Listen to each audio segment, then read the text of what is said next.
നമസ്കാരം സുഹൃത്തുക്കളെ, ഞാൻ ഒരു ഇംഗ്ലീഷ് വാക്ക് പരിചയപ്പെടുത്തട്ടെ. നമുക്കെല്ലാവർക്കും അറിയാവുന്ന വാക്ക് തന്നെയാണ് TEAR. ഈ വാക്കിന്റെ അർത്ഥം നമുക്ക് എല്ലാവർക്കും അറിയാം. സാധാരണ കണ്ണുനീരിന് നമ്മൾ ഇംഗ്ലീഷിൽ പറയുന്ന വാക്കാണ് TEAR. എന്നാൽ ഇതേ വാക്ക് തന്നെ മറ്റൊരു രീതിയിൽ ഉച്ചരിക്കുമ്പോൾ വേറെ ഒരു അർത്ഥം കിട്ടും. അതെന്താണെന്ന് നമുക്ക് പഠിക്കാം. അപ്പോൾ നമ്മുടെ വാക്ക് TEAR രണ്ടാമത്തെ അർത്ഥം അതിന്റെ ഉച്ചാരണത്തിനനുസരിച്ച് മാറും. TEAR, tyre.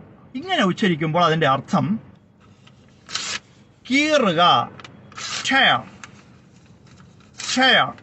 കീറുക.